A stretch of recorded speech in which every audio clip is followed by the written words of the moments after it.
jàng ko xam li droit àtte ma ñëw di wax leneen. bari na sax ñu ko xalaat. que le conseil n'allait pas mais trancher. loolu mënu ma ko def ñun ni dañuy woo ay spécialistes xam nga Sénégal mi ngay gis koo xam ne amul sax bac plus 4 wala bac plus 4 rek la am ñu ni kii mooy spécialiste c'est-à-dire man mën naa wax benn affaire ñu jëli kenn spécialiste mu mën maa wax ci droit man lu ma xamul fam yoo xam ne jaaduwul léegi nit ñi lañ bëgg dañoo bëgg man may wax dëgg wala may fen parce que ñi ma doon saaga ñoo fen man li ma wax moo am dama ni leen noonu bu demee ci conseil constitutionnel du examiner lii dafay naan il est incompétent. parce que ça concerne. mais loolu du question le bëgg fonctionnement de loolu l'Assemblée. du faral Ousmane Sonko loolu wax dëgg la gars yi ne ma lu tax may wax loolu parce que loolu faral Ousmane Sonko la. muy benn léegi tey su ma taxawoon wax leneen est-ce que fenu ma tey beneen bi ci topp. mbir mi du ñuy fen wax c'est prédire ou bien passer à côté d'une prédiction. may mën a wax la benn affaire lépp lu ma wax ñuy saaga wala ñuy yuuxu nañ ñu may tuuti rek xam nga yàgg nañ wax fii man ak yow lu bari waa Pastef fi xam nga ñi sax dañuy jàng saaga mënuñoo saaga waa Pastef fa mën a saaga dañ daan wax benn affaire dëkk bi di riir bu ñu doxee ba ci kanam affaire yi feeñ man lépp lu ma wax nit ñi di yuuxoog di saaga li may wax man jalu muus la dooy c'était vraiment je le dis c'est-à-dire que semaine bële ñëpp ngi doon yuuxu ci dama waxoon ci li conseil constitutionnel wax conseil constitutionnel ñëw wax li ma wax te leneen li ma waxaat yëpp fii ak décembre li ma wax yëpp day teguwaat ci table ji loolu la yàlla dogal loolu mooy am. waaw deuxième affaire bi. parce que conseil constitutionnel dañ ci dellu Pam Ngañ di ma wax ci affaire Sonko ak Diomaye ak xereñteef ci politique ma koy wax ne ko Sonko dafa xereñ ci politique mën naa wax sax c'est un génie politique gars yi ne ma lu tax may wax loolu may mën a loolu du lu bees déglu rek ma wax la livre bi Macky Sall face à l'histoire la tudd 2002 laa ko bind xam nga dañoo jàpp ni léegi tey dama am lu ma seex ak Sonko moo tax ma wax la loolu dama leen lii la lu ndaw rek li ma wax ci Sonko. Karim Wade et Khalifa Sall toujours out, il reste un seul présidentiable encore en course et le plus redoutable, Ousmane Sonko. L'inspecteur des impôts, entré par effraction en politique après sa radiation de la fonction publique, le 29 août 2016, est venu, comme une météorite, percuter avec violence le champ politique.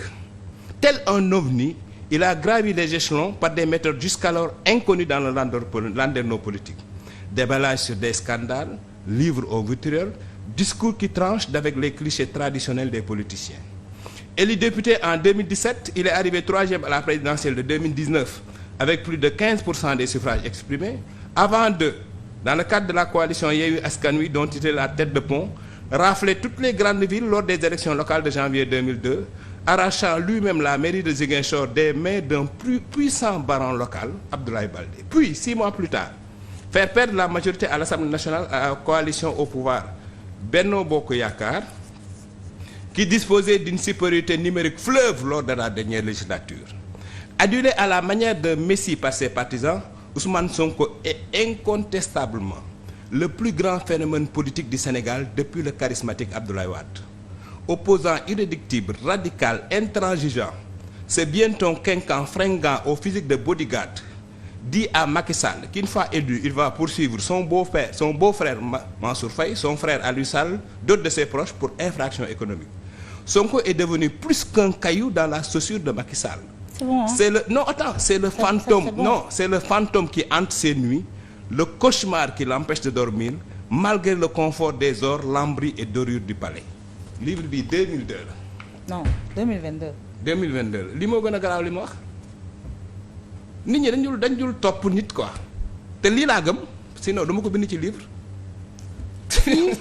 da nga ne. 2022 laa wax. à part Abdoulaye Wade. waaw c'est le plus grand phénomène depuis politique Abdoulaye Wade. depuis Abdoulaye Wade c'est le plus grand phénomène politique. waaw que le Sénégal ait connu. depuis Abdoulaye Wade waaw. bari na. ñu jàpp ne vous exagérez. Ousmane Sonko ne peut pas égaler Abdoulaye Wade ci jëf ci wàllu politique. depuis Abdoulaye Wade ci parcours non ci beneen plateau da nga ne. depuis Abdoulaye Wade laa ci beneen plateau da nga ne. Ousmane Sonko li mu def ci politique Abdoulaye Wade sax. non dama ni vitesse am déglul da ngeen di déglu d'abord depuis Abdoulaye Wade laa wax fii man ni vitesse bi mu jëlee yëf fi Abdoulaye Wade a fait 26 ans loo xam ni moom 10 ans la ko def. mais 26 ans Ablaye Wade combat démocratique Ablaye Wade. lim ñu indil est-ce que 10 ans Ousmane Sonko. indil nañu xam nga man waxuma loolu ba léegi. xam nga man waxuma ba léegi li ma bëgg a wax mooy lii 2022 laa ko bind ma bind lii donc waxuma lu bees maanaam waa ji ni mu déparé 2014 bokkul ci benn appareil nekk inspecteur des impôts 10 ans plus tard tu fais élire un président de la République tu as la majorité parlementaire tu contrôles toutes les grandes villes par ta coalition dama loolu mosul am ci histoire politique du Sénégal loolu c'est un fait c'est un fait lan moo garaaw ci wax loolu. Macky Sall 3 ans la ber daaraam. Macky Sall dafa nekkoon ci gagné une élection à 65%. Macky Sall dafa. gagné les législatives ba 2022 c'est-à-dire à 2 ans. du terme de son mandat amul élection bu mu dugg ku ko ci gagné. Macky Sall dafa fal na maire fal na député. Macky Sall fal na façon nit bu nekk. Macky Sall dafa nekkoon ci appareil. Macky Sall dafa nekkoon ci appareil. 3 ans la def ci Sonko dafa jógee xool Sonko dafa nekk simple inspecteur des impôts ñu dàq ko mu commencé à 0 Macky Sall dafa nekkoon ci appareil bokk ci PDS defal ko campagne électorale am base avant muy commencé nekk au pouvoir génn du pouvoir. bon léegi beneen troisième point bi ñu ni ma lu tax ma wax ni Diomaye ak Sonko dañu war a waxtaan vraiment affaire yi tout ça. non personne ne vous a reproché ça. bien sûr on m'a reproché que pourquoi ma ni affaire bi dafa war a am discussion et puis dafa war a am dañu war a gérer Sonko parce que sinon problème. mën na am mais parce que da nga infantiliser Diomaye. déglu rek. c'est-à-dire da nga infantiliser Diomaye. non déglu ma d'abord loolu c'est pas vrai. xam nga yéen waa Diomaye aussi il faut ngeen respecter nit ñi. yéen ñii vraiment. tu vois waaw arrêtez de dire man. xanaa yow waa Sonko nga. mosuma infantiliser Diomaye sama àdduna. li ma bëgg a wax mooy réew day toll fa la preuve.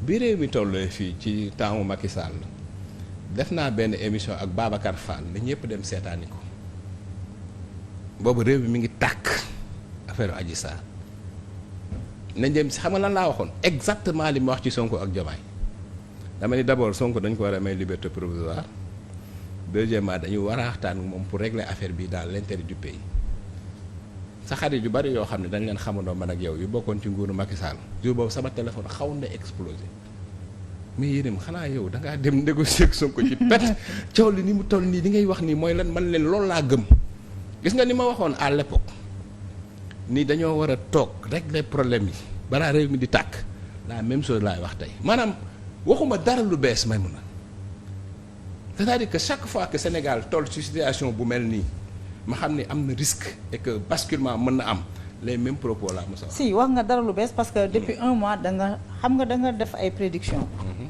am lu bari loo wax. sur le comportement politique de Ousmane Sonko. sur les pratiques de Pastef si li indi réew mi. voilà justement léegi. nga jékki-jékki lu amul seede neexul. tàmbali léegi ma wax changer carrément de version amul dara changer. indil ñu un Ousmane Sonko parfait. un grand génie politique. amul dara quelqu'un qui a même fait plus que Ablaye Wade. léegi dama ñëw wax mosuma wax loolu plus que Ablaye mosuma wax loolu ma ñëw ci kii Bachir Fafana ñu jox ma kàddu ma wax ci Homo Pastef 26 Seneweb moom xam nga lu leen neex nañ def parce que Salam sama rakk la sama rakku bopp la ni le revirement spectaculaire de Cheikh Yérim Seck loolu lañu wax man leen nag revirement mosul am. Homo Pastef 26 man maa ko génne lii laa ci wax dañuy leeral de tey la rubrique la plus lourde de son bilan immatériel c'est la création de l'Homo Pastef 26 le militant de Pastef acronyme de patriote africain du Sénégal pour le travail l'éthique et la fraternité les Pastéfiens sont une nouvelle race de politiciens surgis sur la scène telle une génération spontanée à la faveur de la radiation de la fonction publique de l'inspecteur des impôts Ousmane Sonko. S'ils sont aujourd'hui une réalité politique tangible, voire incontournable, ils posent des actes qui brutalisent les mœurs politiques et les valeurs humaines du Sénégal. L'Homo Pastef 26 manque de profondeur historique, de culture politique et d'intelligence sociologique. Il a introduit dans le jeu politique l'irrévérence, l'invective, l'insulte, voire la violence. Les insulteurs du web, qui sont quasiment tous de Pastef, ont réussi à terroriser les têtes pensantes, les valeurs sûres de la société civile et même certains politiciens poltrons. La hantise d'être traîné dans la boue les dissuade de participer au débat. dans la tête de l'homo pastefensis, le monde est divisé entre les bons qui soutiennent Ousmane Sonko et les méchants qui ne le soutiennent pas. Les premiers doivent être adulés, quels que soient leurs défauts. Les autres doivent être traînés dans la boue, diffamés, voire violentés, quelle que soit leur qualité. Cette doctrine brutale a réussi à faire sortir de ses gonds même le très modéré Amadou Ba le 15 décembre 2002 à l'occasion de l'examen de la motion de censure déposée son gouvernement par Yewwi Askan Wi. Tu vois donc waxuma lu bees c'est-à-dire li may wax ni yëpp waxoon naa ko bind naa ko. Est-ce que mën nga comprendre. Pourquoi nit ñi étonné wu parce que depuis 2 ans. dañ lay déglu ngay wax. di teg ay schéma. voilà am na leneen lu indi wax. di def li ma ni leen par exemple Sonko bi ma gis nii bokkul ak Sonko bi ñu doon gis loolu dëgg loolu du dëgg. bàyyi ma man. non ma laaj la non dama lay laaj. non je sais pas parce que observatrice nga. non defal naa xam nga attends man du ma répétiteur automatique. man mënuma sur un seul discours ma taxaw naan Ousmane Sonko dafa changé waxuma ay discours c'est plusieurs discours. non yan plusieurs discours. discours boo dégloo discours bi mu def ci seen jour kii bi congrès bi interview bi mu def ci France 24 je dis ça c'est plusieurs discours yow xam nga ni Ousmane Sonko. deux discours ba pare man yow. deux discours ne suffisent pas à décréter un changement de cap. c'est pas plusieurs discours même discours bi mu def jour bi mu nekkee président assemblée nationale dama ni la. Dernièrement sur plusieurs discours Ousmane Sonko bi doon wax ak Ousmane Sonko bii du benn. mais keroog ba mu invité ses militants à Azalaï tout ce qu'il a dit est-ce que loolu dafa nekk en conformité avec un changement de cap dans le verbe. Tout ce qu'il a dit d'accord léegi li ma bëgg a ces wax discussions avec ces échanges avec Diomaye. nam ci waxee. na mu parodier. xam nga man duma répétiteur automatique xam nga répétiteur automatique mooy lan. koo xam ne boo ko xoolee rek xam ne li muy wax tey contexte bi dafa changé xam nga par exemple man mosuma laa wax ci Diomaye parce que xaw ma ko woon mais tey dinaa la wax ci moom. léegi ñu avancer parce que maa ngi koy bëgg a xam. xam-xam li mu bëgg c'est-à-dire que ni nga doon analyser Ousmane Sonko avant ci nguuru Macky Sall nga analyser Ousmane Sonko bi ñuy soog a ñëw ci nguur gi nga analyser Ousmane Sonko bi mu amee problème ak Diomaye ak léegi il faut mu changer. parce que contexte bi dafa changé. mais voilà léegi bu analyse bi changé nit ñi ni alors que c'est le contexte. lui-même qui a xam nga li wax maanaam. analyse bi jamono ba ñu nekkoon moo soppeeku. Yérim mën nga ko moi je comprends un peu les gens qui sont perdus. Parce que dañ la topp pendant 2 ans. ñu jékkee-jékki rek. mu mel ni dañoo lancer une campagne de communication pour nous vendre un nouveau Ousmane Sonko et que vous êtes élément. Partie prenante de cette campagne de communication par la façon dont vous avez parlé dernièrement c'est vrai dañoo jékki-jékki rek ñu ne ñu Ousmane Sonko génie politique la il a réussi super bien à se redéployer Ousmane Sonko le nouveau Ousmane Sonko mais sur 2 discours on ne peut pas décréter qu'il y a un homme nouveau. kenn taxawul ñëw ni Ousmane Sonko génie politique la c'est faux.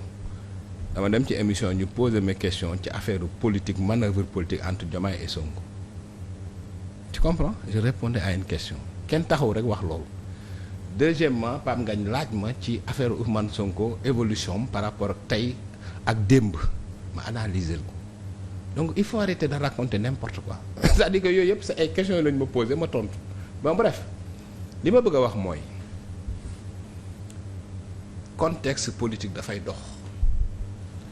politique du loo xam ne dafa taxaw benn place. jàpp na ne ce changement de Ousmane Sonko ça va durer les assurances qu'il donne même léegi sax wax bi daf ko dalal di bennal noonu la daan waxee ba avant muy jël nguur gi de. waaw kon kay yow kay yaa ngi wax li may wax. nga yaakaar changement man li ma wax yow xam nga li may wax yaa ngi koy wax ni lu tax yéen léegi mënoo am li ma wax rek laa nga la nga wax. non yow yaa ne ni mu teel ni dara waaw xam nga. ma ne la ndax xam nga réew mi dafay toll foo xam ni.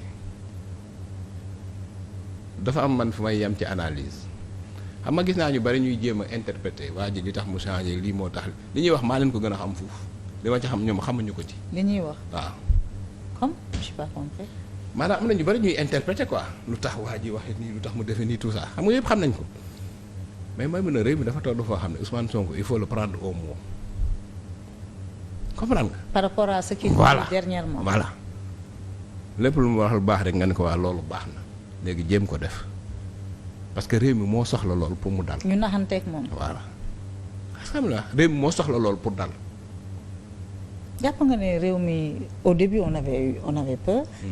amoon nañu njàkkare. mais aujourd'hui les institutions fonctionnent.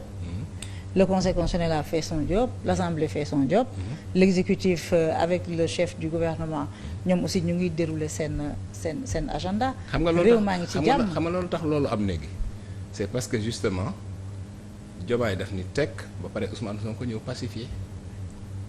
mais est-ce que. xam nga li ma bëgg changement du xam nga li ma c'est-à-dire que ñaari facteur moo tax loolu am parce que Diomaye boobu